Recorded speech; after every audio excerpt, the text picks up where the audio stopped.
Hi friends, welcome to our channel my life style and cooking. First time பார்க்குறீங்கன்னா subscribe பண்ணிவிட்டு பாருங்கள் friends. நம்ம இன்றைக்கி பூரி ரெசிபி தான் பார்க்க போகிறோம். நம்ம எல்லாருமே அரிசி மாவில் பூரி பண்ணியிருப்போம். அரிசி மாவுலேயே பச்சை பட்டாணி சேர்த்து ரொம்ப ஹெல்த்தியான ஒரு பூரி ரெசிபி தான் பார்க்க போகிறோம். வெளியே நல்ல கிறிஸ்பியாக, உள்ளே நல்ல சாஃப்டாக, ரொம்ப சூப்பரான டேஸ்ட்டாக இருக்கும். ரொம்ப ரொம்ப ஈஸியாகவும் செஞ்சிடலாம். வாங்க இந்த ரெசிபி எப்படி பண்ணலான்னு பார்க்கலாம். இது செய்கிறதுக்கு 250 ml கப்பில் 1 கப் அளவுக்கு பச்சை பட்டாணி எடுத்துருக்கிறேன். இப்போ பட்டாணி சீசன்னால் ஃப்ரெஷ்ஷான பட்டாணியே கிடைச்சா அது போல் எடுத்துக்கோங்க. இல்லைனா ஊற வச்ச பட்டாணி கூட எடுத்துக்கலாம். நான் இங்கே ஊற வச்ச பட்டாணி தான் எடுத்துருக்கிறேன். இப்போ இதை ஒரு மிக்ஸி ஜாருக்கு மாற்றி எடுத்துக்கலாம். அடுத்ததாக இது கூடவே சின்ன சைஸில் ஒரு வெங்காயம் ரஃப்பாக இது போல் கட் பண்ணி சேர்த்துருக்கிறேன். ரொம்ப பெரிய சைஸ் வெங்காயமாக இருந்தால் பாதி அளவு சேர்த்தாலே போதும். அடுத்ததாக இது கூடவே ஒரு 2 பச்சை மிளகாய் 2 கட் பண்ணி சேர்த்துருக்கிறேன். கூடவே 2 சின்ன துண்டு இஞ்சி, 1 டீஸ்பூன் அளவுக்கு பெருஞ்சீரகம் சேர்த்துக்கலாம். இதெல்லாம் சேர்த்துட்டு ஒரு 2லேருந்து ஒரு 3 டேபிள் ஸ்பூன் போல் தண்ணி சேர்த்தா போதும். சேர்த்துட்டு இதை நம்ம நல்லா பேஸ்ட்டாக அரைச்சி எடுத்துக்கலாம். நான் இங்கே அரைச்சி எடுத்துருக்கிறேன். இது போல் நல்ல பேஸ்ட்டாக அரைப்பட்டு வரணும். நம்ம அரைக்கும் போது தரியாக இருந்ததுன்னா நம்ம பூரி ஸ்ப்ரெட் பண்ணி எடுப்போம்ல, அப்போல்லாம் ரொம்ப பர்ஃபெக்டாக வராது. அதனால் கண்டிப்பாக இது போல் நல்லா பேஸ்ட்டாக அரைக்கணும். எனக்கு அரைக்கிறதுக்கு ஒரு 3 டேபிள் ஸ்பூன் போல் தண்ணி தேவைப்பட்டது. இப்போ இதை தனியாக மாற்றி வச்சிடலாம். அடுத்ததாக ஸ்டவ்வில் ஒரு பேன் எடுத்து வச்சுருக்கிறேன். இதில் ஒரு டேபிள் ஸ்பூன் போல் எண்ணெய் சேர்த்துக்கலாம். எண்ணெய் நல்லா சூடானதுக்கப்புறமா 1 டீஸ்பூன் அளவுக்கு சில்லி ஃப்ளேக்ஸ் சேர்த்துருக்கிறேன். அது ஆப்ஷனல் தான், இருந்தால் சேர்த்துக்கோங்க, இல்லைனா ஸ்கிப் பண்ணிக்கலாம். கூடவே கொஞ்சமாக ஒரு 1/4 டீஸ்பூன் போல் காயப்பொடி சேர்த்துக்கலாம். இதெல்லாம் சேர்த்து ஜஸ்ட் ஒருக்கா இது போல் கலந்து எடுத்துக்கலாம்.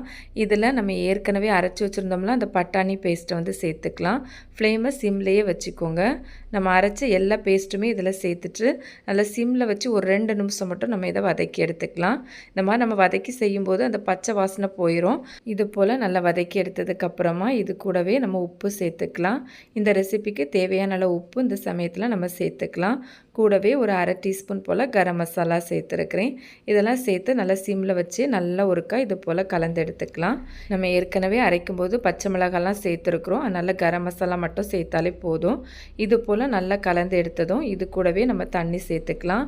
250 ml கப்பில் 1 கப் அளவு தண்ணி சேர்த்துருக்கிறேன். 1 கப் அளவு பட்டாணிக்கு 1 கப் அளவு தண்ணி கரெக்டாக இருக்கும். தண்ணி சேர்த்துட்டு அந்த பட்டாணியை அந்த தண்ணியில் நல்லா இந்த மாதிரி கட்டி எதுவும் இல்லாமல் கலந்து எடுக்கணும். இந்த மாதிரி நல்லா கலந்து எடுத்ததுக்கப்புறமா இந்த பட்டாணி பேஸ்ட்லாம் நல்லா ஓரளவு கொதித்து வர ஆரம்பிக்கணும். இப்போ பார்த்தா தெரியும், நல்லா கொதித்து வர ஆரம்பிச்சிட்டு இப்போ ஃப்ளேமை சிம்மில் வச்சுட்டு இது கூடவே 1 கப் அளவுக்கு அரிசி மாவு சேர்த்துக்கலாம். 1 கப் அளவு அரிசி மாவும் ஒரேடியாக சேர்க்கக்கூடாது. 3லேருந்து ஒரு 4 பேட்சாக நம்ம கொஞ்சம் கொஞ்சமாக சேர்த்து கட்டி எதுவும் இல்லாமல் கலந்து எடுக்கணும். இதோட அளவுன்னு பார்த்தீங்கன்னா எந்த கப்பில் வேணாலும் நீங்கள் மெஷர்மெண்ட் எடுக்கலாம். 1 கப் அளவு பட்டாணி, 1 கப் அளவு தண்ணி, 1 கப் அளவு அரிசி மாவு, இதுதான் கரெக்டாக மெஷர்மெண்ட். கரெக்டான அளவில் சேர்த்துக்கோங்க. சேர்த்து இது போல் நல்லா கலந்து எடுக்கணும். உங்களுக்கு பார்த்தா தெரியும் மாவு இது போல் ஒரு பதத்தில் தான் இருக்கணும். இப்போ நான் ஸ்டவ் ஆஃப் பண்ணிவிட்டு வேற ஒரு பாத்திரத்துக்கு மாற்றி எடுத்து வச்சுருக்கிறேன்.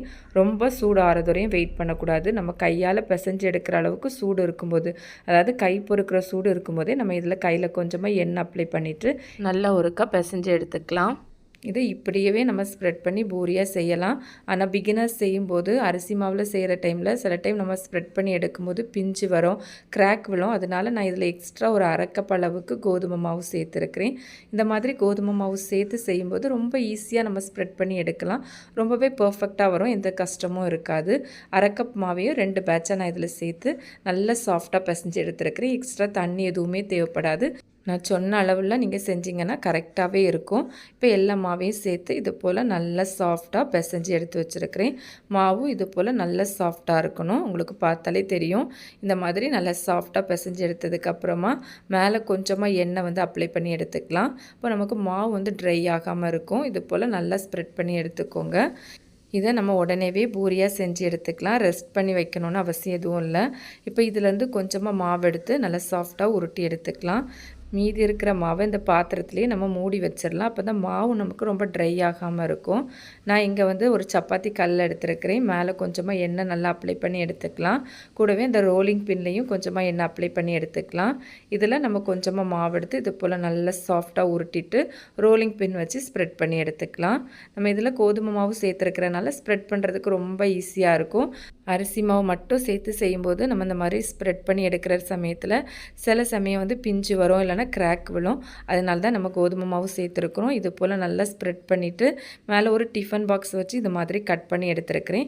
எல்லாம் ஒரு ஈவனான ஷேப்பாக இருக்கணும் அப்படிங்கிறதுக்காக வேண்டி. இதில் மீதி வர மாவை நம்ம அடுத்ததாக நம்ம மாவு உருட்டி எடுப்போம்ல, அது கூடவே சேர்த்து எடுத்துக்கலாம்.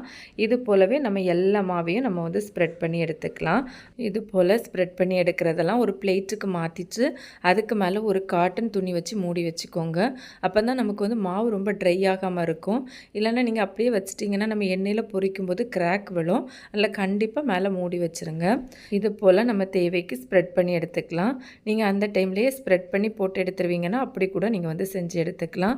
இப்போ நான் கொஞ்சம் ஒரு பிளேட்டில் ஸ்ப்ரெட் பண்ணி எடுத்து வச்சுருக்கிறேன். இப்போ நம்ம இதை ஃப்ரை பண்ணி எடுத்துக்கலாம். இது ஃப்ரை பண்ணுறதுக்கு கடாயில் சூடாக எண்ணெய் எடுத்து வச்சுருக்கிறேன். இதில் நம்ம சேர்த்து ஃப்ரை பண்ணி எடுத்துக்கலாம். நம்ம சேர்க்கும் போது ஃப்ளேம் வந்து ஹை ஃப்ளேமில் இருக்கணும். நம்ம சேர்த்ததும் அந்த மாவு மேலே பொங்கி வரும். அது வரையும் நம்ம ஹை ஃப்ளேமில் வச்சுக்கலாம். நல்லா பொங்கி வர ஆரம்பிக்கவும் கரண்டி வச்சு மேலே இது போல் எண்ணெய் வந்து தெளித்து விட்டுக்கோங்க. நார்மலாக நம்ம பூரி பொரிச்சு எடுப்போம்ல, அது போல் தான். இப்போ உங்களுக்கு பார்த்தாலே தெரியும் பூரி நல்லா புஷ்ஷுன்னு மேலே பொங்கி வந்திருக்கு. இது போல் நல்லா பொங்கி வந்ததும் ஃப்ளேமும் ஓரளவு சிம் டு மீடியம் ஃப்ளேமில் வச்சுக்கோங்க. வச்சுட்டு நல்லா 2 பக்கமும் நல்லா வேகிற மாதிரி வேக வச்சு எடுத்துக்கலாம். நல்ல ஒரு சூப்பரான டேஸ்ட்டாக இருக்கும். இதுக்கு எந்த சைடிஷ்மே வேண்டாம், சும்மா சாப்பிட்றதுக்கே ரொம்ப சூப்பராக இருக்கும் ஃப்ரெண்ட்ஸ். கண்டிப்பாக இந்த பூரியை ஒரு முறையாவது ட்ரை பண்ணி பாருங்கள். நல்லா 2 பக்கமும் திருப்பி மாற்றி போட்டு நல்லா வெந்ததும் நம்ம இதை வந்து எடுத்துடலாம். பூரி பார்த்தாலே தெரியும் நல்லா புசு புசுன்னு உள்ள நல்லா சாஃப்டாக ரொம்ப சூப்பரான டேஸ்ட்டாக இருக்கும். ரொம்ப ஒரு டிஃப்ரெண்ட்டான ஒரு பூரி. கண்டிப்பாக ட்ரை பண்ணி பாருங்கள். இது போலவே நம்ம மீதி இருக்கிற எல்லாத்தையுமே சேர்த்து ஃப்ரை பண்ணிக்கலாம். ஒவ்வொருக்கா ஃப்ரை பண்ணும்போதும் எண்ணெயில் சேர்க்கும் போது ஹை ஃப்ளேமில் வச்சுட்டு நல்லா மேலே பொங்கி வந்ததுக்கப்புறமா மீடியம் டு லோ ஃப்ளேமில் வச்சுக்கோங்க. அந்த டெம்பரேச்சர் கரெக்டாக இருக்கும்போது தான் நமக்கு பூரி வந்து நல்லா பர்ஃபெக்டாக வரும். பார்த்தாலே தெரியும் எல்லா பூரியுமே அவ்வளோ சூப்பராக வந்துருந்து. ரொம்ப டேஸ்ட்டாக இருக்கும். செய்ய செய்ய அப்படியே காலி ஆயிரும். அவ்வளோ டேஸ்ட்டாக இருக்கும் ஃப்ரெண்ட்ஸ். இது போல் ரேஷன் பச்சரிசியில் பண்ண பூரி ரெசிபியும் இருக்குது. அது மாதிரி நிறைய வெரைட்டியான பிரேக்ஃபாஸ்ட், டின்னர் ரெசிபி, ஸ்நாக்ஸ் ரெசிபிலாம் நம்ம சேனலில் இருக்குது. அதோட லிங்க் வந்து என் ஸ்க்ரீன் ஐகார்டில் கொடுத்துருக்குறேன். கண்டிப்பாக ஃப்ரீ டைமில் சேனலே விசிட் பண்ணி பாருங்கள். கண்டிப்பாக உங்களுக்கு யூஸ்ஃபுல்லாக இருக்கும். இது போலவே நம்ம எல்லா பூரியுமே சுட்டு எடுத்துக்கலாம். சூப்பர் டேஸ்ட்டான ஒரு ஹெல்த்தியான வெரைட்டியான ஒரு பூரி இது. இப்போ நான் இதுலேருந்து ஒன்று எடுத்து காமிக்கிறேன். பூரி பார்த்தாலே தெரியும் வெளியே நல்லா கிறிஸ்பியாக உள்ள நல்ல சாஃப்டாக இருக்கும். ரொம்ப சூப்பரான டேஸ்ட்டாக இருக்கும். எந்த சைடிஷ்மே இதுக்கு தேவையில்லை. இப்போ நான் இதிலேருந்து ஒன்று எடுத்து காமிச்சிருக்கிறேன். கண்டிப்பாக இந்த ரெசிபியை ட்ரை பண்ணி பார்த்துட்டு உங்களுக்கு எப்படி வந்ததுன்னு கமெண்ட்ஸ் பண்ணுங்கள். ரெசிபி வீடியோ கண்டிப்பாக உங்களுக்கு பிடிக்கும். பிடிச்சிருந்தால் லைக்கோட ஹைப்பும் பண்ணிவிட்டு சப்ஸ்கிரைப் ஷேரும் பண்ணுங்கள் ஃப்ரெண்ட்ஸ். தேங்க்ஸ் ஃபார் வாட்சிங். பாய்.